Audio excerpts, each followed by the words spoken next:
Hi, this is Randal Schwartz, host of FLOSS Weekly. This week, Michael Tunnell joins me. We're going to be talking about blockchains in Tari. Tari manages digital assets. You're not going to want to miss this, so stay tuned. Netcasts you love. From people you trust. This is Twit. This is FLOSS Weekly with Randal Schwartz and Michael Tunnell. Episode 514, recorded January 16th, 2019. Tari. This episode of FLOSS Weekly is brought to you by DigitalOcean, the easiest cloud platform to deploy, manage, and scale applications. Over 150,000 businesses rely on DigitalOcean to remove infrastructure friction and deliver industry-leading price performance. Sign up today and receive a free $100 credit at do.co/twit. It's time for FLOSS Weekly, the show about free, libre, open source software. I am your host, Randal Schwartz, Merlin at Stonehenge.com, bringing you each week the movers, the shakers, the big projects, little projects, projects you may be using every day and not aware of it, projects you may want to download right after this show and play with. Today might be one of those. Joining me once again is my lovely and talented co-host for his second time back, Michael Tunnell. Michael, welcome back to the show. Thanks for having me. I'm glad to be here, especially for this one, because I'm really excited to talk about Tari. Okay, cool. Well, you gave away the name of the show already, but that's okay. You're allowed to do that. It's not like there's any secret. I mean, it's right there on the label as you're downloading the show, so there's really no problem with that. I am once again in ZipRecruiter, my longtime client, I think almost 4 years now, maybe a little more than 4 years, and I am in yet another conference room here that is named after a local beach. This is the Manhattan, of which on the video you can see Ma. It's the Ma of Manhattan, and you can see the pier apparently they have there. I haven't been to Manhattan Beach, so I don't know where it is. And Michael, where are you speaking to us from? I am from You're speaking from Birmingham, Alabama. Birmingham, Alabama. Well, yeah. Wave in that general which direction is it? That way. Okay, I'm waving in that somewhere general in the south. Somewhere that way. Yes, exactly. I'm trying to. Well. The thing about Santa Monica is that all the streets are diagonal. So I keep, like, my Airbnb gave me instructions that talked about going to the north side of the street or the west side of the street. And I went, streets aren't north and west. They don't actually go that way, but that's life. Anyway, I remember working in, I'm going to be rambling just for another second, then we can get started. I remember working in the South Bay Area. And for them, because the 405 and the 101 were essentially going east and west, although the signs said north and south, you would actually hear people describe locations as, east of the 101. Well, that doesn't make any sense because it's going east and west. So that's just life. Anyway, enough of that. Hey, so today, as you mentioned, we have on Tari. And taken right from their website, Tari is a new open source digital assets focused blockchain protocol. Now, if you're playing the blockchain drinking game, you should stop now because you're going to get completely messed up on the show. That is being architected as a merge mind sidechain with Monero. We chose to focus specifically on digital assets, things like tickets, loyalty points, in-game items, and crypto-native assets like CryptoKitties. We'll have to get them to describe what that's all about. I think I know a little bit about it because we see a huge opportunity to revolutionize the way these assets are owned, managed, and transferred. We're going to have two guests on today. We're going to have both Naveen, Jain, I hope I pronounced that right. I guess he'll correct me if I'm wrong, and Riccardo, Spagni. They're both going to come on. Riccardo Spagni is one of the guys that started the Monero project, and he's definitely involved heavily with this project. And so we'll talk a little bit about that coming up soon. What do you know about this so far? I'm a really big fan of Monero. I'm somewhat familiar with Tari. They started talking about it like last year, and I've been I've been following it a little bit, not a lot, but I am a big fan of Monero, especially the way that the infrastructure of Monero is so unique as far as like the ideology goes. So I'm really excited to talk about it. Cool. And again, we've had many shows about blockchain, probably too many shows about blockchain over the past couple of years. For those of you who have no idea when I say the word blockchain, what I'm talking about, it's imagine like Bitcoin. You probably heard of Bitcoin, and its way of having a public ledger that allows you to transfer in this case, financial assets, bitcoins, from person to person, pseudonymously, not anonymously, like I think Monero has the capability of doing. And this transfer is done by essentially doing a very difficult calculation, which is getting harder and harder to do. There are so many computers in the world that are currently calculating Bitcoin that I think it's enough to power a small country, as I recall. So it's pretty bad. Hopefully Monero doesn't suffer from that, at least yet. I kind of wonder if all blockchain technology, I'll ask them this when they come on, whether all blockchain technology will eventually get to the point where it's computationally super expensive like Bitcoin. But we'll see. There's always lots of things to do like that. Anything else you can tell us about this? I mean, I think that the Tari system is really, what's really interesting is it's very similar, or not exactly similar to Ethereum's system for the tokens, but it's kind of similar to their, like, it's without smart contracts, but they're going to have to explain more details about what that all means, because I even like tangentially I am aware of it, but not fully, versed in it. Well, it's good because that means we're both going to be very accurate proxies for our audience, which is always a good thing for us to be. And that's deliberately why I don't research too much of these shows before I actually come into the show, because I have a natural curiosity about all sorts of things, and but not intelligence about all sorts of things. So I also understand that Big Neon is tied into this a bit, so we'll have to talk about that a little bit as we get into the show. But before we do that, I do have a very important message, because this episode of Floss Weekly is brought to you by DigitalOcean. DigitalOcean provides the easiest cloud platform to deploy, manage, and scale applications with Droplets, which are virtual machines that are a scalable compute platform with add-on storage, security, and monitoring capabilities. You can choose from the standard or CPU-optimized Droplets and customize from there. DigitalOcean is designed for developers. The easy-to-use control panel and API lets developers spend more time coding and less time managing their infrastructure.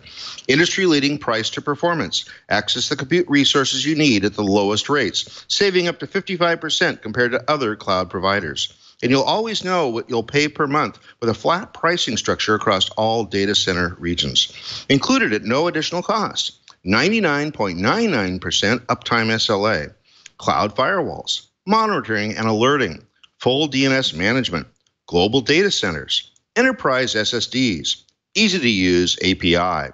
Over 150,000 businesses, including some of the world's fastest-growing startups, including Stonehenge.com, my company, rely on DigitalOcean to remove infrastructure friction and deliver industry-leading price performance. Sign up today and receive a free $100 credit at do.co/twit. That's do.co/TWIT for a free $100 credit. And we thank DigitalOcean for their support of Floss Weekly. And let's go ahead and bring on our guests. So let's first bring on Naveen. Jain, welcome to the show. Thank you for having me. And where are you speaking to us from? I am in San Francisco. Oh, cool. So I'll be wave in that general direction. I think that's over here somewhere. All right. That's fine. Nobody saw me wave, but that's okay. All right. And then let's also bring on Riccardo Spagni. Spagni, something like that. Welcome to the show. Thank you very much. Cool. And where are you speaking to us from? From South Africa, on the southern coast of South Africa. So I'm deep south.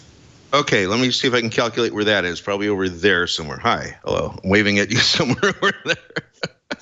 It's a stupid thing, but I do it sometimes. So let's start with Naveen. Give us the 30,000-foot view. What would people be reaching for when they're saying, I got to use Tari for this? So Tari is a digital asset focused protocol project. So the whole idea is to reimagine and re-envision how digital assets, as you said earlier, things like concert tickets, loyalty points, in-game items are issued and managed. So today you have a world where all these sort of digital assets are issued on a centralized basis in these sort of walled gardens, or once they're issued, there's no sort of control from the issuer. So for example, a concert ticket, once a concert ticket is sold, if it's a paper ticket or even if it's a digital ticket, they have no ability to control what happens to that ticket after the fact.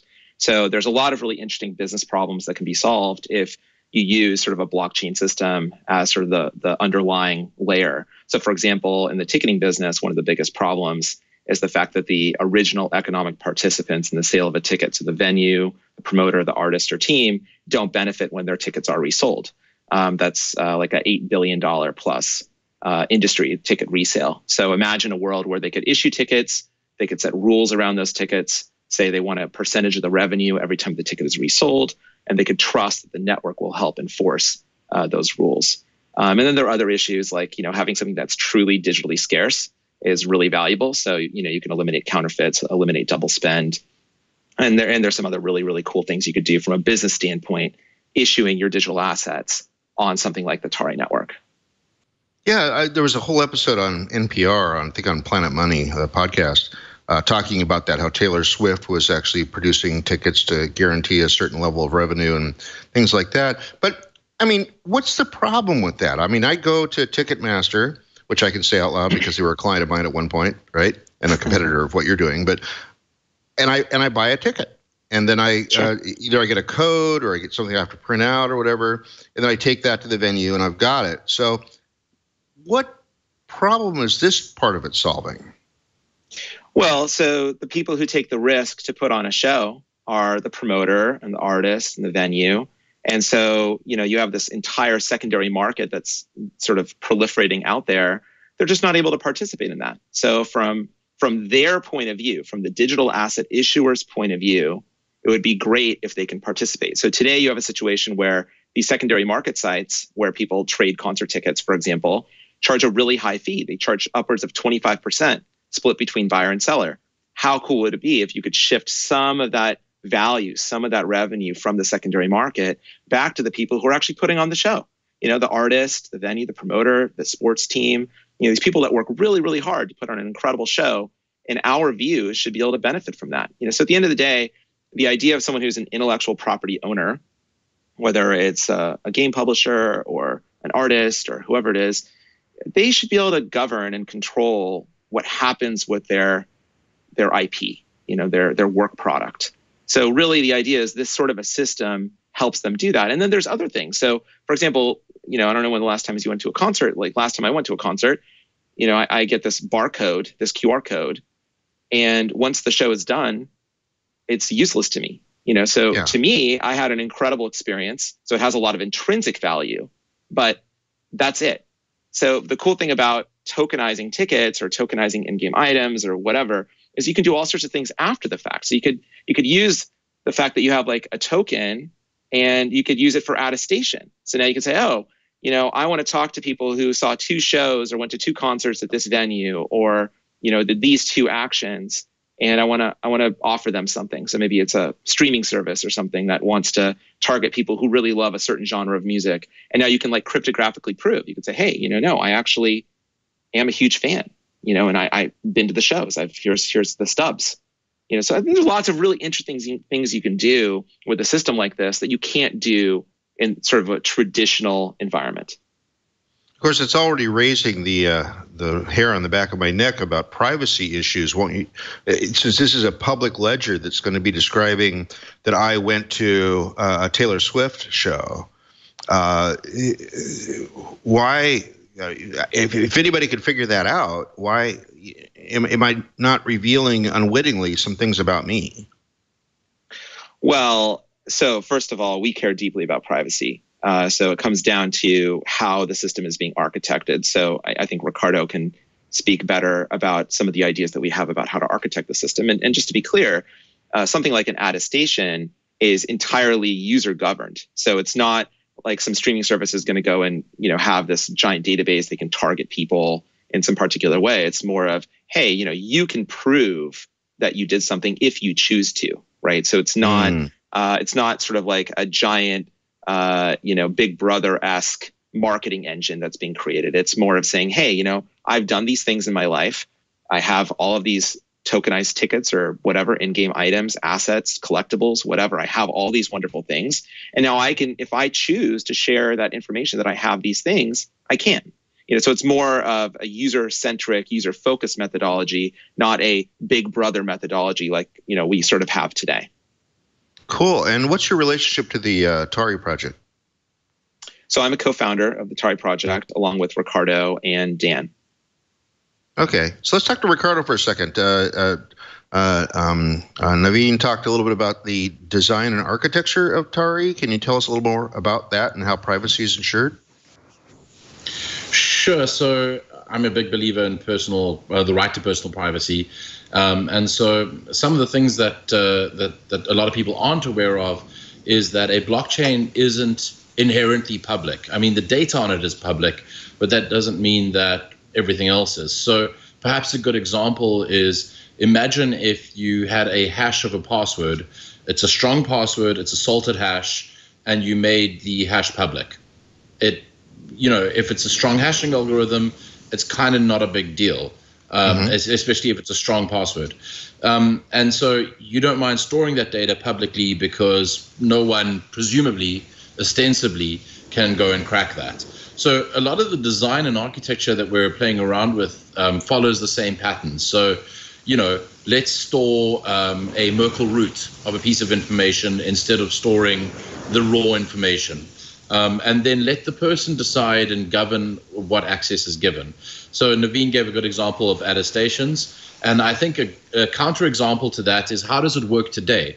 So the way it works today is your data is controlled by a corporation, and they can decide whatever they want to do with it. And GDPR in Europe has given us unique insights into this. As an example, when you make a PayPal payment anywhere in Europe, or using a European merchant who accepts PayPal, or if you are a European using PayPal, PayPal shares your data with over 600 companies and organizations. And they do so without saying to you, hey, we want to share your data with 600 companies. You just agree to the terms and conditions, and that's the end of that. Now, as a counterpoint to that, or as sort of what we're trying to design with Tari, imagine if instead of your data going out to 600 companies, all that the company knows, or the asset issuer knows, is that an entity, a public key, owns that asset. They don't know who the public key belongs to. They can't assert any other information about the public key except that it owns this asset that they've issued. So let's take an example of loyalty points. Let's say Emirates issues loyalty points, and you need to accumulate a certain number of loyalty points in order to be an Emirates gold, silver, diamond, whatever it is, platinum, I don't know, member. Then you now have that status, and you need to prove to another service that you have that status. Maybe it's, you get a free download if you are an Emirates Gold or above member. How do you assert that without revealing your identity to that entity, to that, to get that digital download? Well, in the classic sense of it, Emirates would have some relationship with the company, and that company would then, have some data sharing thing, and then maybe be a rev share for, add-ons or whatever. But under the Tari model, that company can now interact with Emirates loyalty owning customers without even asking Emirates for permission.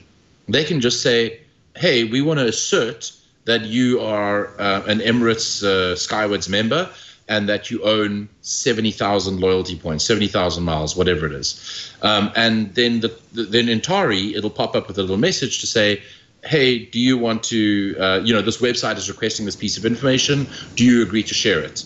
And you agree to share it without sharing your identity. All you're sharing from in the back end is a cryptographic proof that says, I am signing a message to validate that I own X amount of this asset, and this is my public key. And then that website can go and check the Tari network to go and figure out if that is true, if that attestation is true. So it's more privacy preserving, far more privacy preserving than the current status quo. And I think that that's something that is sorely needed in this day and age of, hacks and metadata leaks and information leaks and companies sharing your data with whoever they choose. And since you're a co-founder of the Monero project, I want to ask, so Tari is just basically a specific application that's running using the Monero technology, and are there other uses for Monero besides Tari?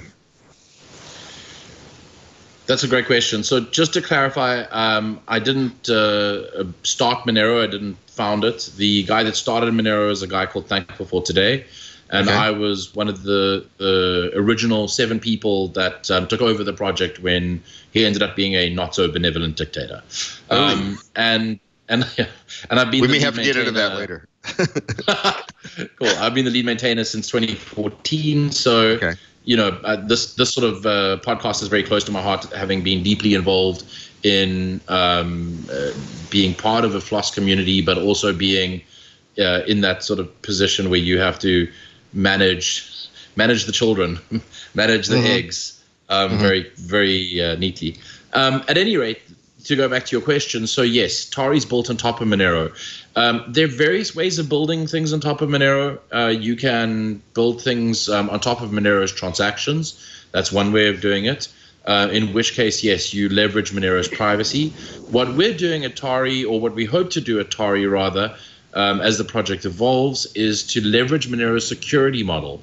So this speaks very much to what you mentioned earlier about Bitcoin and other proof-of-work cryptocurrencies like Monero and the electricity consumption, the energy consumption. Now, the sort of reality of the situation is there was a fantastic white paper published by an organization called CoinShares last year, towards the end of last year, and they found that 80% of Bitcoin mining is done sustainably. So from that perspective, from a sustainable energy perspective, great. But, there's still the 20% that you have to concern yourself with. And, of course, that percentage might change in future. It is a race to the bottom, but still. And so when you create a merge mined chain, when you merge mine with a currency like Bitcoin or like Monero, what you're basically doing is saying, we want the security benefits of that secure proof of work mined chain, where you basically, to try and attack it, you have to accumulate enough or amass enough mining equipment to compete with the network, which has a massive upfront cost and a continuous electricity cost as you're burning cycles to try and attack the chain. So you want that security. It's very powerful. It's literally being secured by energy in the universe. And yet you don't want to go and add to that. You don't want to have an additional energy consumption or an energy burden. And so that's what merge mining does. It just sort of plugs it in on the side, and you get all of those security benefits without additional energy waste. Wow. Well, as soon as you said sustainable, I was kind of laughing at what that must possibly mean. I mean, does that mean they're mining enough Bitcoin to pay for the electricity they're burning and wasting? So sustainable energy in this context means renewable energy. So there's a great deal. I mean, I've personally dealt with some of the farms that are in Mongolia, and a lot of them use wind and hydro energy. Those are massive elements of their energy gain. And the reason that they want to use sustainable and renewable energy sources is because, like I said, it's a race to the bottom. And what is the cheapest electricity? Well, the cheapest electricity is the electricity where you only pay for the equipment and then like some maintenance, versus having to pay the power grid for electricity. So, it's going to, I hope that situation is going to continue to improve, because mining farms desperately need cheap electricity, which means not paying a power provider. Sure. And what's the relationship between Tari and Big Neon? That's an excellent question. So Big Neon is one of the first applications being built on top of Monero. So you kind of have, being built on top of Tari. So you have Monero at the base layer, Tari being built on top of Monero and leveraging that security layer, and then Big Neon that's actually using what Tari is building, which is this decentralized assets protocol. Okay, so I'm looking at the Big Neon site. I see that I can buy concert tickets and things like that. How does that actually work? So I'm typing in my credit card somewhere probably, and somehow I get some sort of barcode that I can scan when I get to the venue. But what's happening behind the scenes at that point? Sure. So this is very Big Neon's in very early stages. So I'm I guess what's best is to describe how we envision it'll work and how we're building it out to work. Because Tari is a FLOSS project that is very community driven. So I'm basing this on the discussions the community has had and that the Tari contributors have had. But basically what will happen and the way any asset issuance will work is that Big Neon would issue an asset on the Tari blockchain for a show that you're going to see. And that asset would then, let's say it's 300 people going to the show, so they would issue 300 of this asset class. And then when you go and buy 2 tickets, you get 2 of those the 2 of those tickets, those digital tickets, those tickets represented on the Tari network sent to you. And obviously, like internally within the Big Neon app on your phone, it has a private key, and it sends the public key to Big Neon, and Big Neon says, okay, cool, there's the asset for that public key. And when you go to the door and you show a QR code, it's not just a QR code that's sort of representing your asset. It's a QR code that's representing an interaction with the Big Neon app, an interaction point, whether that is an IP address or an onion routing address is probably is most likely the way it would work. And then there's a little bit of handshaking that goes on between the device at the door and your device to say, hey, I want to redeem these 2 tickets. Can you sign to validate that you indeed have the private key for the public key that owns these assets? And then there's the signature, and it sends the message with the signature, and then the door thing says, okay, cool, I've redeemed this, and the global state is updated. Not the global state for the whole network, the global state for that asset and for all the parties that are interested in that asset, which would presumably be other people at the door who are scanning tickets. That's interesting, because based on that, you're saying that if it's just doing the asset globally, that means that in theory, the confirmation for the ticket purchase or like to verify could be relatively pretty quick, instead of like the typical blockchain thing of taking up to hours depending on what you're doing. Is that the case? Yeah, that's absolutely correct. So yes, the reality is that asset issuance is inherently centralized. It's silly for us to pretend it isn't and say, oh, the asset just came into existence and we don't know how. There's an issuer who created the asset. And so that issuer is also able to then either set up their own infrastructure or rent out infrastructure using a system that Tari is designing. That rented or owned infrastructure would be the thing that actually goes, oh, cool, we all agree on the state and we're all updating the state. And, that infrastructure can be one high-powered server, it can be an AWS instance, it can be a bunch of other people running AWS instances, so it can be extremely fast, whereas we're talking about a handful of peers on the network that need to agree on things, not the entire network, because that's just silly. Yeah, I understand that, and I totally agree. That makes a lot of sense, especially for the issuer system, as far as like supply and demand. Typically, in a digital content, there is no such thing as supply and demand, because there's no such thing as scarcity. And this is as I understand it, this is a way to create a scarcity for the issuer so that they can control how many things are available, and as well as like make sure that there's only, if someone purchases a ticket, that's only accessible for that one particular asset, and it can't be duplicated or copied. Is that correct? Yeah, that's correct. So the key is that everyone has visibility over the asset issuance. So, if an asset issuer says, well, we're issuing 300 tickets for this venue, then you're able to go and confirm that only 300 tickets have been issued. And if they go and issue another 300 tickets for the same venue on the same night, something's going on.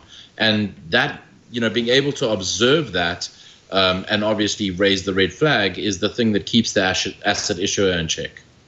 Nice. So let's go back a little bit. You mentioned earlier that the Merge Minds sidechain for Tari and Monero. I'm curious.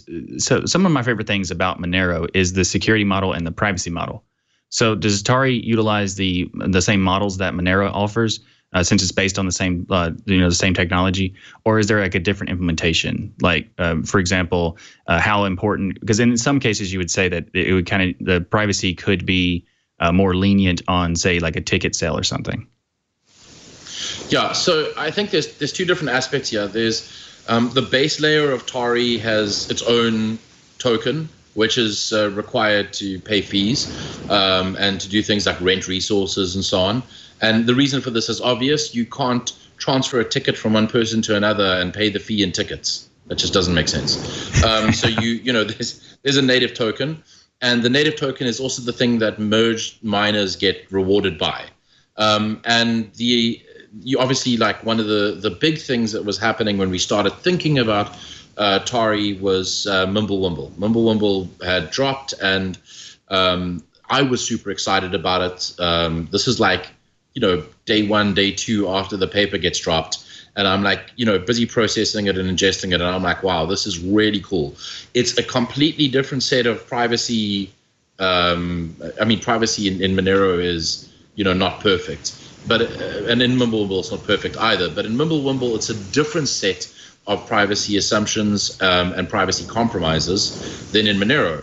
But it has massive scalability gains. So, less privacy than Monero, massive scalability gains. That's advantageous, especially for a sidechain, because it means that a user can move from a base token perspective. They can go, I have Monero, I want to perform an atomic swap and go into Tari and use Tari for the scalability or for digital assets or whatever. And now I want to move back into Monero because I want the enhanced privacy.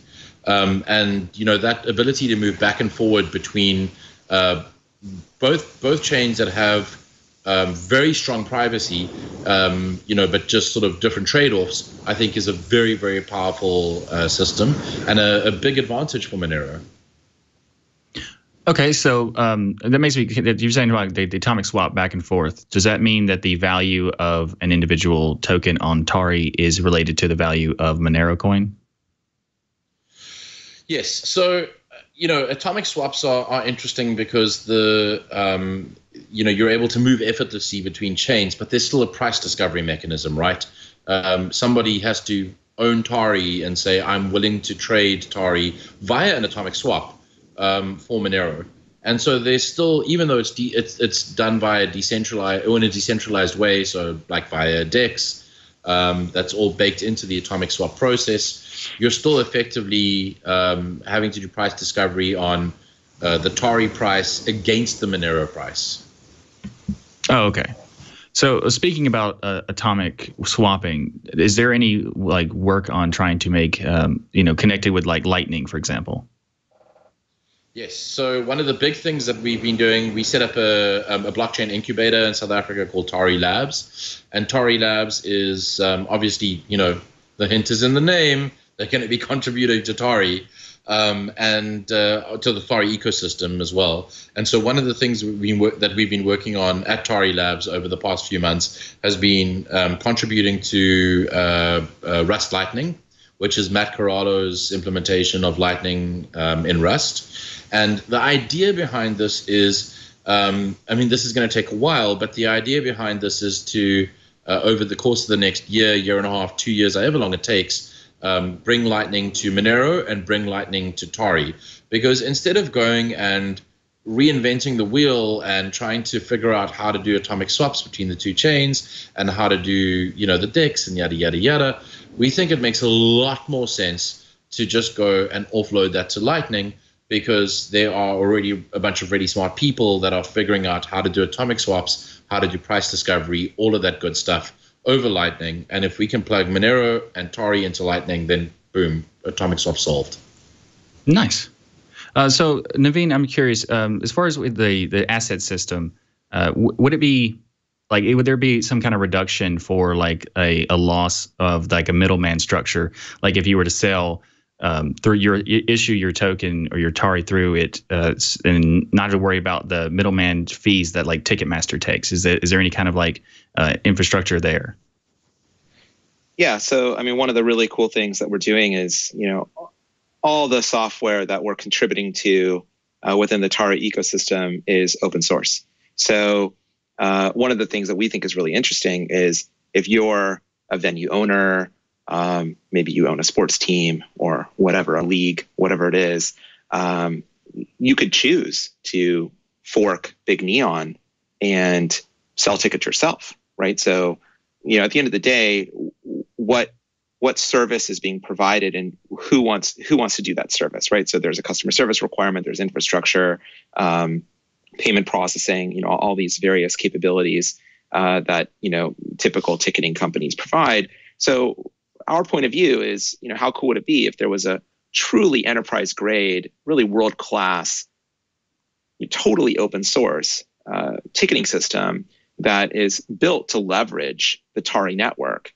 And, from our point of view, that's really cool on a couple levels. So one, it's really interesting in the ticketing space because to the best of our knowledge, there aren't a lot of really great open source ticketing applications, number one. Number two, it also really benefits other entrepreneurs, other developers who want to build really cool digital asset-oriented applications that make use of something like the Tari network, because they can pull components, they can pull libraries, patterns, et cetera, from the Big Neon stack. And hopefully that helps them develop whatever they want to build. So from our point of view, does this result in sort of a shift in economics? It certainly could. But that just depends on the individual issuer and what their requirements are. Okay. So I'm curious, Naveen, how does Tari compare with something like Counterparty? That's a really good question. So, from our point of view, we look at something like Tari as sort of a next generation or an evolution of something like Counterparty. So, obviously Counterparty uses embedded consensus with Bitcoin. And it was sort of designed technology first, so it's like, hey, wouldn't it be really cool if we could do non-fungible tokens? It would be really cool if we could find a way to leverage the Bitcoin blockchain. These are really, really cool ideas.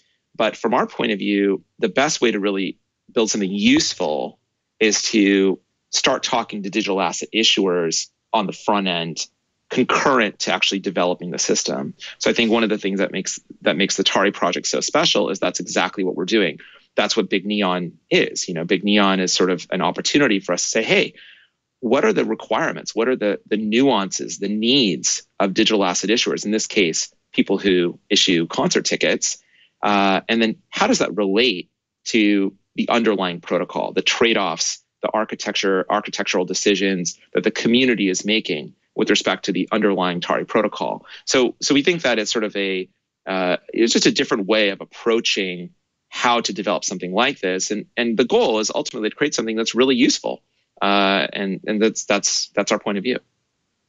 Nice. So I'm curious about, since we're talking about Big Neon, the founder of Big Neon also was like the founder of Ticketfly. And Ticketfly was a heavily proprietary technology, and then they sold it to other companies and things like that. Whereas Big Neon is starting out with the open source approach. So why did you? I'm not sure if, because you said that the guy who's Dan's also a part of Tari. How did you come to the decision of open sourcing all of the infrastructure, especially like Big Neon? Yeah, so it's actually really interesting. So in the ticketing space, a lot of the large ticketing companies are running really legacy software. So the way the business works is, large ticketing companies generally sign exclusive contracts with promoters and venue owners, and these contracts have meaningful terms. So once you sign one of these contracts, I'm not saying that the ticketing companies don't innovate, but there's less pressure. There's less pressure to add new functionality, really think about the user experience differently, et cetera. And that's why, from a consumer experience standpoint, there hasn't been a meaningful change in how consumers buy tickets, how they redeem tickets. The overall experience hasn't really shifted in a large way. So one of our thoughts, and obviously Dan is a part of the founding team for the Tari project. It's Dan, myself, and Riccardo. And yes, Dan is a co-founder of Ticketfly. And Dan has an incredible amount of experience in the ticketing space.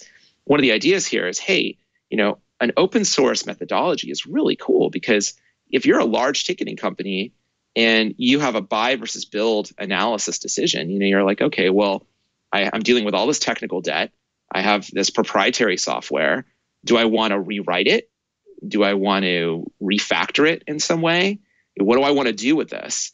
Or, hey, wait, there's this really awesome, totally modern ticketing stack that was built in Rust. It's using a super permissive license. Hey, cool. Maybe I could just use that. And then I get all these benefits that the Tari blockchain offers me as well in terms of the business. So we think that an open source ticketing system is sort of like part of the next revolution here in the ticketing industry. Okay, I got to ask, because I read it in the opening, what is a crypto kitty? Either of you can answer that. Well, Riccardo's a fluffy pony, so I think he should answer. Okay, sure. Okay, so CryptoKitties was or is, I guess, the first really successful crypto collectible.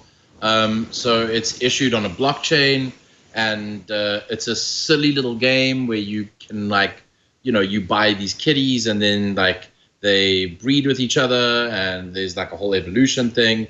And people went ballistic for it, like completely, absolutely besotted with CryptoKitties for like 2 weeks, and then got very bored. But the point is that it revolutionized in many ways, or not revolutionized, but it inspired people and gave them a vision of a future where digital collectibles with provable scarcity were a thing, where you didn't have a centralized issuer going, oh yes, this is a rare Pokemon, we promise, where people were able to actually validate that this particular creature was super rare because no one else had one, or there were only 3 in the world or whatever. Wow. Okay. So people have way too much time on their hands, or maybe money. It's one of the two, or maybe both. That could be it. Yes. So we've been talking about Big Neon as a way of generating tickets, but we also mentioned in the opening that you're talking about loyalty points, in-game items. Have there been any projects started like that on Tari yet? Yeah. So it's a great question. So from our point of view, one of the biggest challenges in the blockchain space is that there really isn't a lot of enterprise adoption today, right? There aren't a lot of people really making use of this infrastructure. A lot of really great ideas, a lot of really smart people working on this sort of technology, not really used, and frankly, not really that useful yet.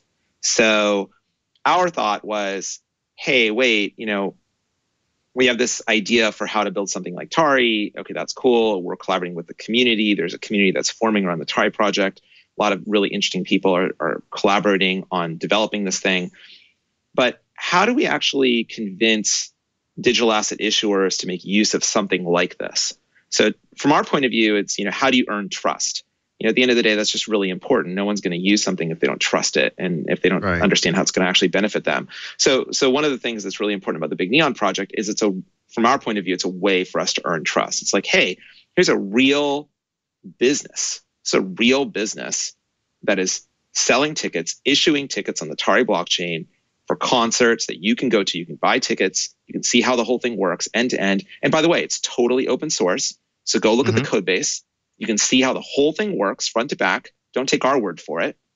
And the Tari system is completely open source as well. So again, don't take our word for it. You can trust, but then verify if you choose to. And so that creates an opportunity then for other types of digital asset issuers to engage and start to make use of it. I think from a gaming perspective, there's a lot of really interesting opportunities around shared IP. So if you have someone who owns intellectual property, so it could be an example like Marty McFly's hoverboard, from Back to the Future or something like that. It's just a really cool piece of IP, and different game publishers want to make use of that IP. Here is an asset that's been issued on the Tari blockchain by the IP owner. And now you could have multiple game publishers who are taking advantage of it. So there could be some really interesting things you could do there. Interoperability between digital assets. So, hey, I've got, digital asset type A, and I want to trade it with somebody who has digital asset type B.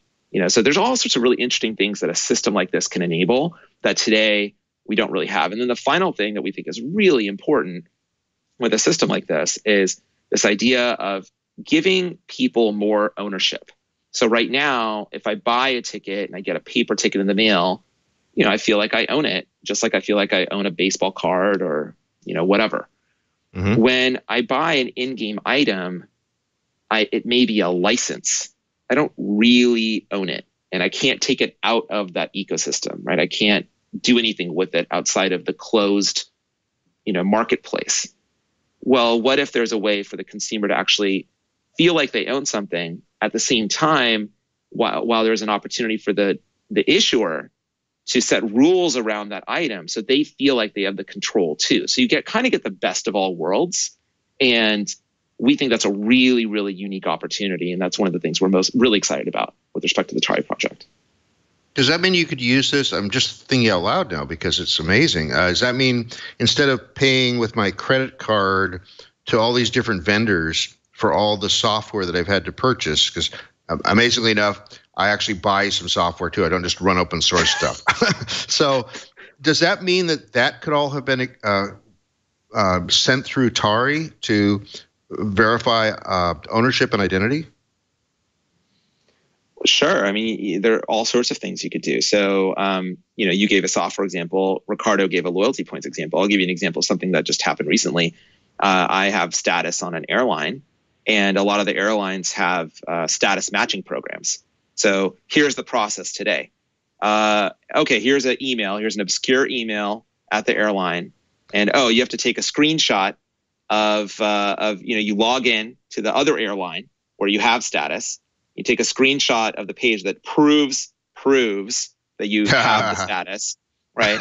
And you send a PDF or a JPEG or whatever to this obscure email address, and maybe you take a photo of the card, the membership card. You send that to, and then you wait. You wait for weeks, and maybe somebody gets back to you and says, "Oh, hey, okay, Mr. Jain, you're going to choose to fly our airline now. Great, no problem. We'll give you trial status, for 3 months. And if you fly us a lot, then sure, we'll make that status, permanent for you for the next 12 months, whatever the term is."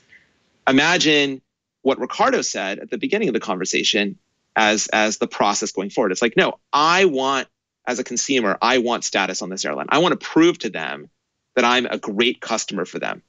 Right. So now I can attest to them that, hey, look, yeah, I have 100,000 points from this other program, or hey, I've been to this many concerts. Here are all the tickets I have, or hey, I play a lot of video games.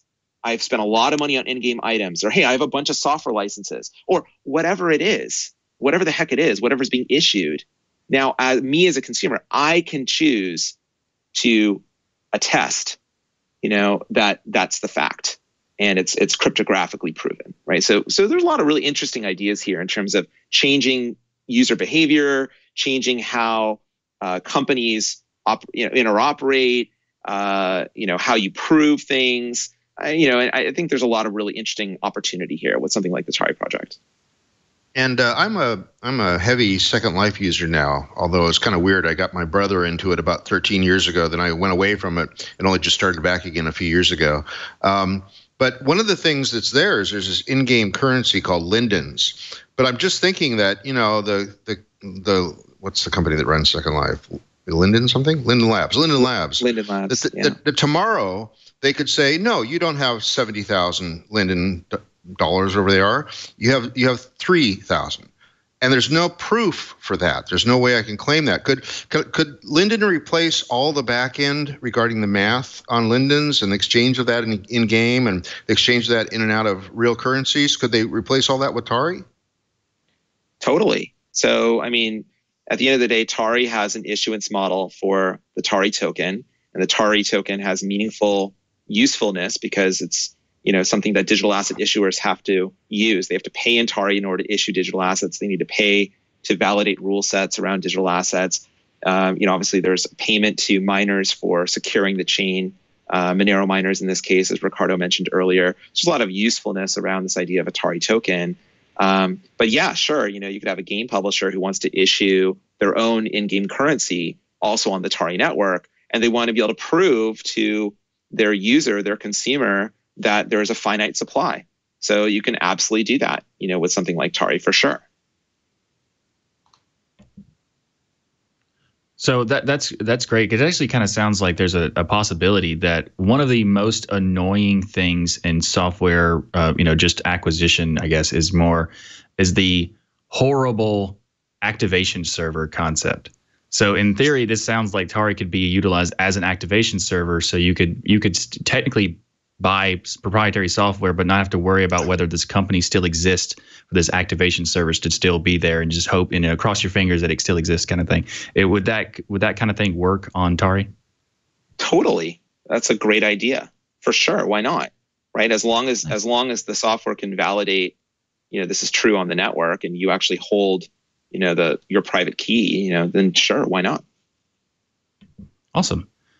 So I have another question for Riccardo, and I was watching your talk at DEF CON, and I was intrigued by an idea you mentioned about earning Monero outside of mining. So kind of like some kind of like separate system that's allows a user to, without actually spending time for the energy building kind of thing. Could you elaborate more on that idea and how it relates to Tari? Sure. So I think that one of the things that I've been trying to encourage is we tend to, as a community, get very hyped up about and focused on merchants accepting Monero as a method of payment. And it's great, when there's a VPN that accepts Monero and you want to be able to pay privately, that's fantastic. The problem is that we have this lack of a circular economy. We don't have ways for people to acquire Monero except by buying it or mining it. So the idea that I've been pushing with people for a long time is if you are entrepreneurial, then where's the Patreon that accepts Monero or that pays out Monero? Where's the Fiverr that accepts Monero and pays out Monero? Where's the Mechanical Turk of Monero? There are all these models, business models, where that people struggle with globally. I mean, take Mechanical Turk, for example.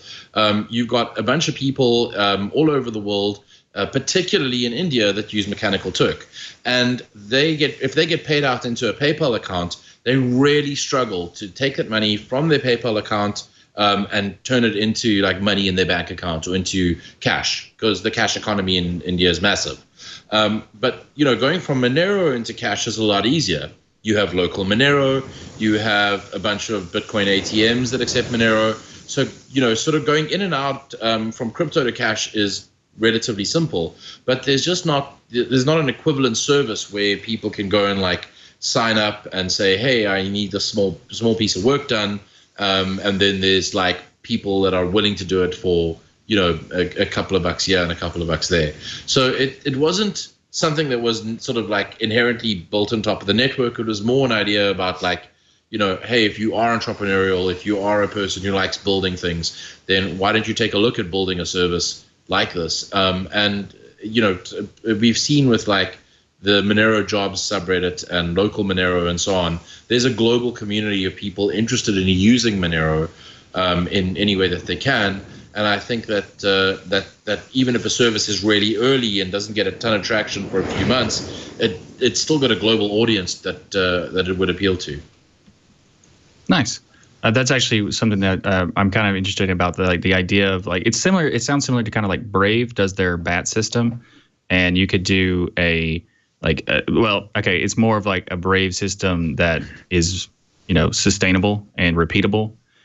Because I have actually never heard anybody who uses the Brave system more than just the stuff that they were given. But it sounds like that it would be a good opportunity because you could have a whole blockchain system around it for the technology to share it on multiple different applications. But one of the things that I was curious about it is the sidechain structure. So just see if I understand the merge mine system. If you're a miner of Monero, and you start to, do you have to set up another mining thing for Tari, or does it use the existing mining structure that you already have?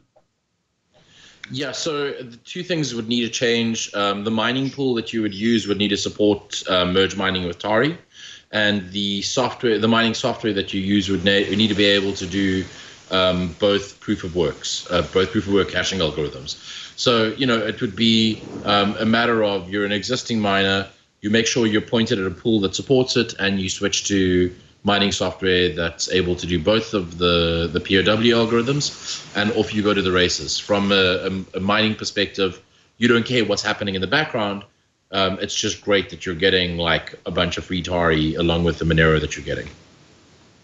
So we're almost out of time, so I'm going to have to start wrapping up here. But one thing we haven't asked yet in this entire show is, where did the name Tari come from? So Tari is actually the name of a currency from the Mediterranean region from, long ago. It has a variety of other meanings as well. And we just think it's a really cool name. So we went with it. Cool. That sounds really, sorry, go ahead. I was just kind of like, I kind of wanted it to be a reference to Stargate with the Tari. I know that's kind of ridiculous, but sure. Yeah. Whatever you want it to be. It nothing to do with Atari, right? You're not like going there. No, nothing to do with. Because it keeps sounding like keeps sounding like you say, "Well, I have a Tari." You know, it's like, well, I don't have a Tari. I have a Tari, whatever that is, right? Okay. So anyway, a final couple questions because we're almost out of time. Is there anything we didn't ask that you want to make sure our audience is aware of before we have to let you go? We'll start with Naveen. Yeah. Well, look, if what we're doing is interesting to you, please come check it out. We have a great developer community forming on Freenode on Tari Dev. So come join the channel and participate with us. You can chat with us on Telegram. Obviously visit the website. We'd love people to get involved with what we're doing. If you're interested in what we're doing from a ticketing standpoint and this idea of an open source ticketing application that uses a super permissive license and is developed in Rust, super high performance, the Big Neon project. And again, we'd love for people to contribute and participate in what we're doing. But actually, in a moment, Rick, I'll ask you the same question. But before we do that, I actually add another question that I want to make sure gets asked, which is, so somebody in the chat room, Toad Sloth, was sort of heading towards the direction of, right now you can scalp. I can, if I have an extra ticket because my buddy didn't show up, I can stand in front of the venue and sell it physically to somebody. Will there be a way of doing that with stuff I purchased for Big Neon? And if we both have smartphones, can I sell a ticket to somebody else right there standing next to me? Totally. Absolutely. So there's no reason to prevent peer-to-peer ticket transfer, right? That is something that happens. I bought 4 tickets. I want to share the 3 tickets with my friends, and we all want to go to the show. They're showing up at different times. Like you want to enable the customer behavior that people are accustomed to, for sure. But that's not how most tickets are resold. And most tickets are not resold in parking lots. Most tickets are resold using these marketplaces that charge very high fees. So that's where there's an opportunity to shift economics back to the people who are actually taking the risk on the concert. Awesome. Thanks for answering that. And Riccardo, the same question to you. Is there anything we didn't cover that you want to make sure is covered? Yeah, I mean, especially on a show like this, I just want to reiterate the call for contributors. I wanted to highlight 4 projects that are always looking for contributors and have an incredibly welcoming community. The first is Monero itself. The tech stack is C++. The GUI is Qt, but still C++. So if you enjoy C++ and if you enjoy cleaning up old code that no one wants to touch, or if you enjoy, challenging parts of C++, and you like variable names that are spelt incorrectly, then Monero is totally your go-to project. Best place to pick us up is #Monero-dev on Freenode. Next project I wanted to highlight is MyMonero, which is a mobile and web wallet for Monero. That is native iOS, so Swift, and then native Android, so Java. And then it's got a JavaScript implementation as well with lots of WebAssembly. So if that floats your boat, then #MyMonero on Freenode. And then Tari and Big Neon are both written in Rust. Big Neon in particular is pretty awesome because it's a web app that's written in Rust. And I'm pretty sure we're like one of the first, if not the first, that are doing production grade web apps in Rust. And then Tari as well is going to be Rust all the way, or is Rust all the way, and lots of really cool challenging cryptography and cool networking stuff, and like lots of low-level challenges there, reproducible builds, lots of cool things like that to play with, and lots of challenges where if you're interested and you want to learn Rust and you want to transition from C++ to Rust or from any language to Rust, then Big Neon's a great way to do a soft intro to Rust, learn the basics, and then work on Tari where all the cool stuff's happening. Cool. And I will put it. Sorry, go ahead. Hey, Rick, do you want to mention TLU? Oh, yeah. That's the other thing. Tari Labs University. So Tari Labs University, if you're interested in like the more technical side of blockchain stuff or blockchains, and you want to understand what Mimblewimble is, and what implementations exist of Mimblewimble, and what what is merge mining, and some of the stuff that we spoke about, then we have this thing called Tari Labs University. It's also open source. You're also welcome to contribute to it, whether it is adding to existing articles or writing a new article. And there's tons of content on there, and it goes from like the deeply technical, that cryptography is sort of more better suited to cryptographers and researchers, down to like more entry level stuff that even if you don't have tons of familiarity with how blockchains work, you'll be able to enjoy it.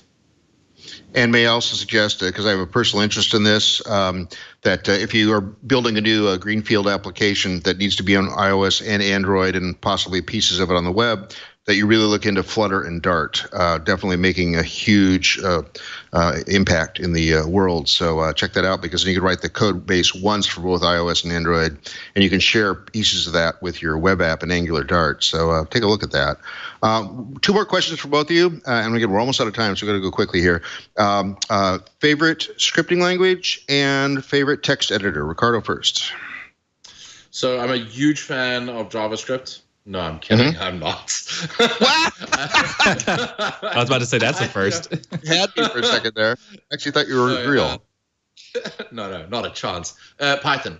I do a lot of Python, and when I'm not playing in Python, then I'm playing in Bash.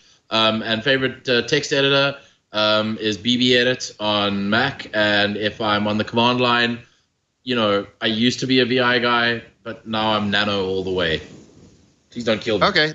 That'll work. And Naveen, same questions? Yeah, so definitely BBEdit on the editor, and Python is cool. And if you're doing it the Pythonic way, which I know Riccardo really loves. Oh, yeah. My favorite. I like to tell people nobody chooses JavaScript. JavaScript chooses you. That's just the way it works out. You are stuck with it. Hey guys, it's been really great talking about this. Hope to have you on in a few more years and see where this is all gone. Sounds like it's heading in the right directions. And the best of luck to all of you. So thanks for coming on the show. Thank you for having us. Awesome. That was Naveen, Jain, and Riccardo. Oops, scroll. There we go, scroll. Riccardo Spagni. I should have remembered that. Duh. What did you think there, Michael? I think it was really, really informative. There's a lot of information that I learned from this, because it's a complicated topic, but it's also has a lot of potential to be very useful, even to people who are just just their users who don't really want to understand the technology, because they could just use it through a web app or a mobile app, and get all the features and benefits of it. And I was especially happy to hear about the possibility that this could be used as getting rid of the activation servers that need to just die forever, because that'd be great. Awesome. Yeah, I enjoyed it too. And I've got to say, I enjoyed this probably more than I thought I was going to when I woke up this morning. But that's good. We had a fun blockchain show, which is always a good thing. And I hope the one coming up in 3 or 4 more episodes is going to be decent as well. So again, we're almost out of time. So let me go ahead and run through the upcoming guests. Speaking of upcoming guests, Megalix is next week, which is a smart infrastructure which analyzes usage in containers and adjusts parameters. I met the guys that did this up at the KubeCon, and did a stately dome decree. No, I said I wasn't going to do that anymore. All right, anyway, KubeCon up in Seattle a few weeks ago. They were really fun, and they wanted to be on the show, so they're on the show. Following that is Zen, Zen, which previously we had it back on in 2009. I think some stuff's probably happened since then, but basically it's a hypervisor. It allows you to have multiple things running on your system at one time. We got a show coming on about the open source processes as InstaCluster, and they're a big contributor apparently to Kafka and Cassandra, which are a couple of, I think, Apache Foundation projects. And then finally, the last guest we have currently scheduled, I'm going to start scheduling some more, is Aion, A-I-O-N. It's at the root of the Aion network is a purpose-built public blockchain called Aion 1. Of course, they wouldn't call it Aion 2. That would not make any sense. Designed to connect other blockchains and manage its own robust applications, Aion 1 also provides the economic system that incentivizes interoperability in the ecosystem. Again, if you're going to play a blockchain drinking game, be careful on that show as well. I'm sure we're going to mention blockchain at least twice in that show, so keep care of that. We have the big spreadsheet linked to the homepage for this show, which is twit.tv/floss. You can look at that list and see if we're working on one of your favorite projects. If we're not working on one of your favorite projects, please have the project leader or community coordinator talk to me, Merlin@stonehenge.com. My address is right there on that page. We have a live stream at 9:30 a.m. Pacific time on Wednesdays when the show's being taped at live.twit.tv. You can watch us and all the behind-the-scenes junk that we go through, and even provide questions for us, as Toad Sloth did today. That was a lot of fun. You can follow us at Floss Weekly on Google+, and follow that. It's tweeted over to @Floss Weekly on Twitter. You can follow me at Randal L. Schwartz on Google+, for at least another couple of months, and then that tweets over to @Merlin on Twitter. I am going to be at Scale 2019 in Pasadena in early March. Please come up and say hi if you see me there. I have no speaking role, but I'll probably be hosting a Flutter and Dart BOF as I did last year. I also gave a talk on Flutter last year, but that was a lot of fun. So anyway, that's the only thing I'm plugging. Michael, what do you want to plug? You can check out my podcast at tuxdigital.com/thisweekinlinux, where it's a Linux news show where I cover open source software that's related to Linux or Linux distributions and all kinds of things, and as well as my other podcast, Destination Linux, where it's a group of 4 guys who just like to talk about their passion for Linux, and we discuss all things that are like related to the maybe news, but also just general topics over and that kind of thing. So if you want to check it out, you can go to that for destinationlinux.org.